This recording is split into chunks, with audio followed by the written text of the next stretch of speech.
This morning, at the Great Hall of the People in Beijing, one of the most consequential conversations in modern history began. Chinese President Xi Jinping walked down the stairs to meet Donald Trump, shook his hand in front of official broadcast cameras, and then, in his opening remarks, asked a question that no Chinese leader has ever posed directly to an American president in a formal summit setting. He asked whether the United States and China could avoid what scholars call the Thucydides Trap.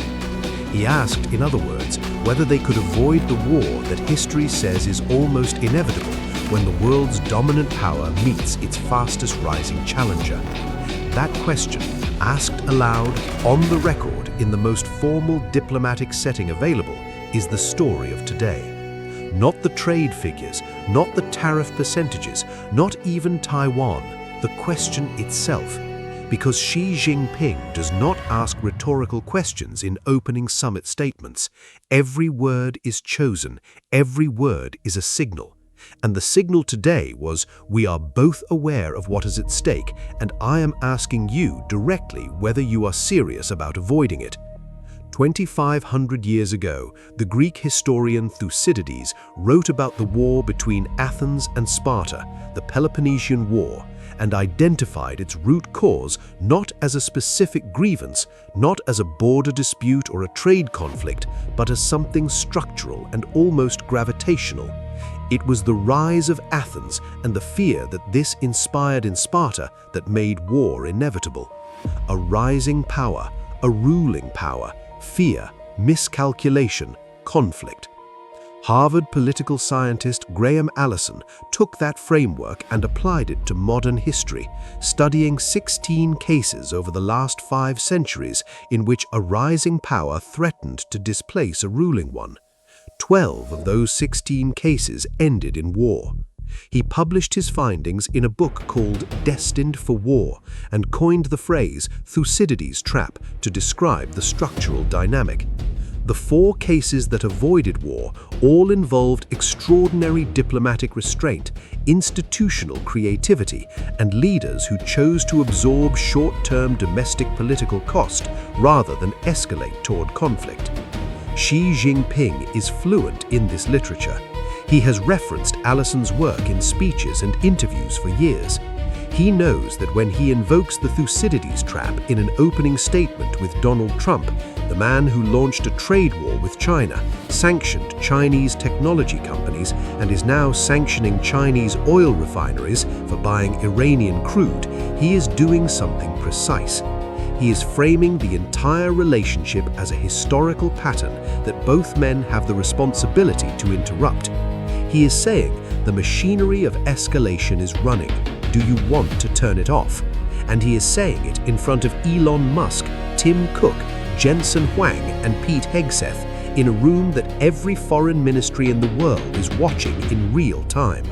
That is not a diplomatic opening. That is a strategic ultimatum wrapped in a history lesson. Look at who is in that room. On the American side, Secretary of State Marco Rubio, the most hawkish Secretary of State in a generation on China policy, the man who has spent his Senate career treating the Chinese Communist Party as an existential adversary. Secretary of War Pete Hegseth, whose counterpart, Chinese Defense Minister Dong Jun, is also present, making this the first time in years that US and Chinese defense chiefs are in the same room at a leadership summit. And then 3 figures who have no official government role, but whose presence says everything about what this summit is actually about.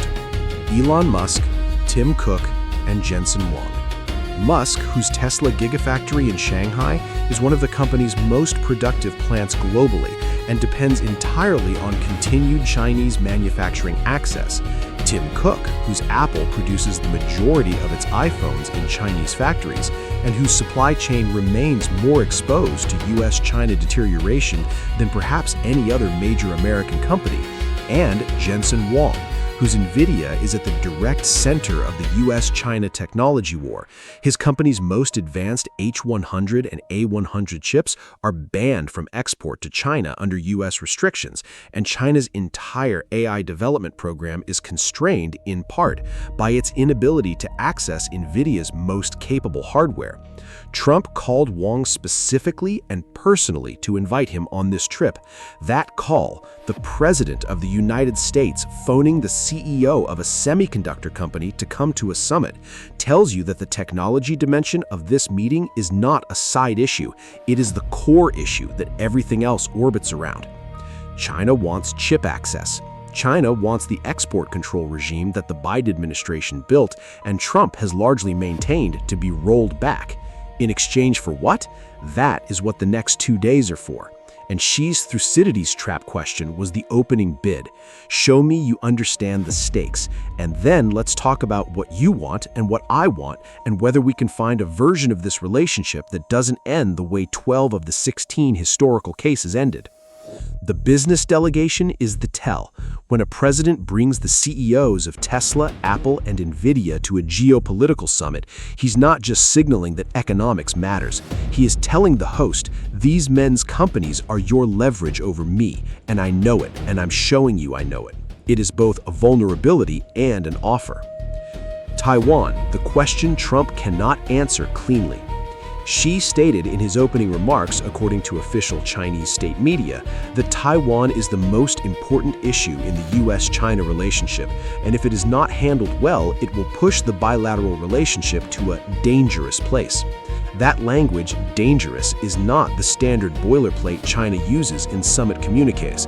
It is a specific escalation from Beijing's usual framing, and it comes in a specific context. Last month, Xi met with Chang Li-won, the chairwoman of Taiwan's biggest opposition party, the Kuomintang, in Beijing. He told her that China will never tolerate independence for Taiwan. Xi is moving on Taiwan through every available channel simultaneously: diplomatic, political, military, and now directly in summit talks with the one man whose security guarantee to the island is the primary deterrent against a Chinese military move. Trump, who frequently speaks off the cuff and has a well-documented history of saying things in formal bilateral meetings that his own staff has to walk back immediately afterward, faces a specific danger in this room that his national security advisors briefed him extensively on before the trip. Any deviation from the US's carefully calibrated strategic ambiguity on Taiwan, any suggestion that US policy is shifting, any comment that China could interpret as weakening the security commitment, any answer to Xi's Taiwan framing that goes beyond the standard diplomatic language could be seized upon by Beijing to bolster its position toward Taipei. The fear in Washington was not that Trump would deliberately concede on Taiwan. The fear was that he would improvise his way into a concession without realizing the legal and strategic weight of what he'd said. That fear has not been resolved by anything that has come out of the opening session so far. What makes Taiwan so explosive in this specific moment is the military context around it. The PLA has been conducting regular large-scale exercises around Taiwan, rehearsing blockade scenarios with increasing realism and frequency. In April 2026, the PLA Eastern Theater Command ran a full joint force exercise that simulated a maritime and air blockade of the island. The same month that Xi met with Taiwan's opposition leader, and the same month that Iran's FM was in Beijing. The simultaneity is a pattern. China is applying pressure on every front at the same time during the same window to the same American president who is already stretched across a shooting war in the Persian Gulf. The Thucydides Trap, in other words, is not hypothetical. It is already operating. Xi is just asking whether Trump has noticed. Iran, the issue that connects everything. The Iran war sits at the center of this summit in a way that neither side publicly acknowledges, but both fully understand. China is buying more than 80% of Iran's oil. The US is sanctioning Chinese companies for doing so.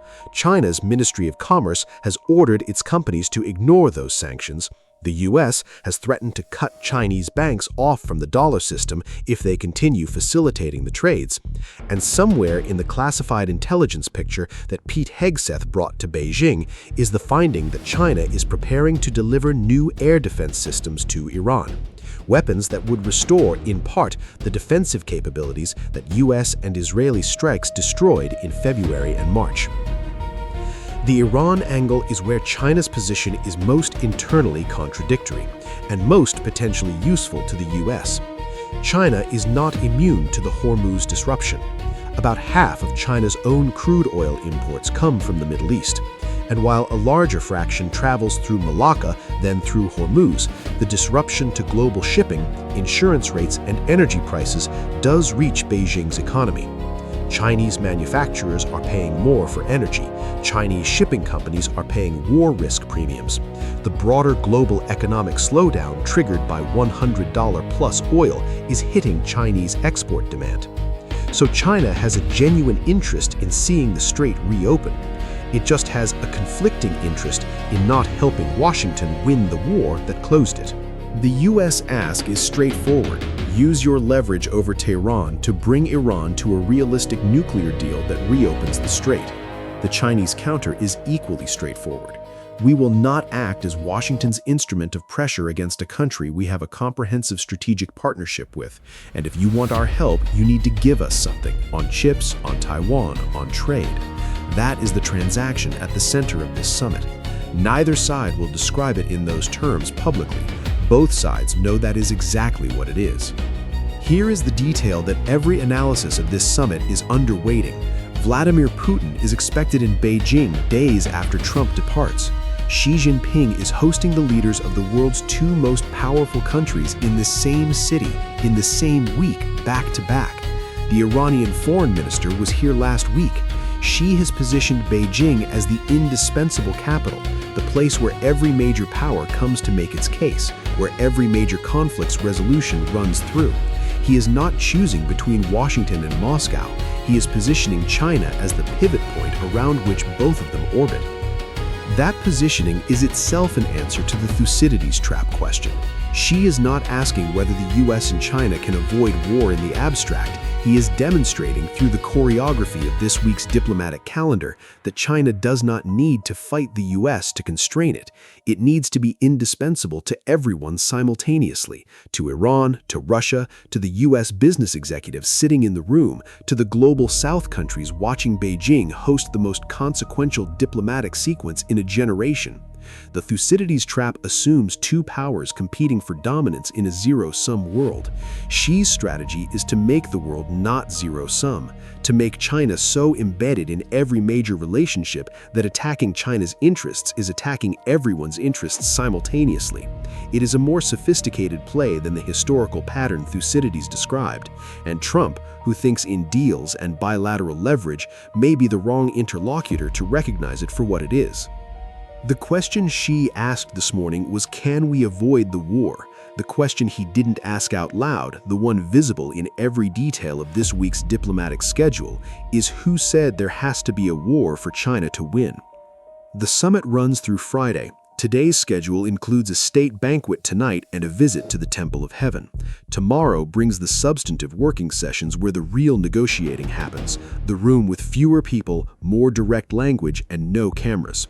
What to watch for in the next 24 hours? Any movement on Taiwan language. If the joint statement uses different formulations than previous US-China communiques, the deviation will be parsed by every government in the Asia-Pacific within minutes. Any commitment from China on Iran. If Xi agrees to use leverage over Tehran, even privately, it changes the ceasefire calculus immediately. Any signal on semiconductors. If Trump offers any relaxation of export controls on chips, Jensen Huang's presence in the room will have been the tell that tipped it. And watch for what is not announced. The most significant outcome of a summit like this is often not the joint statement. It is the private understanding reached between two leaders that never appears in print, that their respective bureaucracies spend the next 6 months trying to figure out, and that shapes the relationship's trajectory in ways that become visible only in retrospect. Xi and Trump have met before. They know how to communicate in a register that their staffs cannot fully translate. The question is whether that register produces something durable enough to matter, or whether it produces a photo, a handshake, and a communique full of carefully crafted ambiguity that everyone interprets differently the moment they leave the room. Here is the image that history will remember from today. Two men at the top of the global order sitting across from each other in the Great Hall of the People in Beijing. One of them asked, "Can we avoid the war that killed millions the last 12 times this happened?" The other one has Jensen Huang and Elon Musk sitting behind him. The Iranian ceasefire is on life support. Iran arrives in this same city in 72 hours. Taiwan has 23 million people and makes the chips that run every device you own, and the Strait of Hormuz is still closed. This is the summit that decides what the next decade looks like, and it started this morning with a question about a war that happened 2,500 years ago, because that is the kind of meeting this is.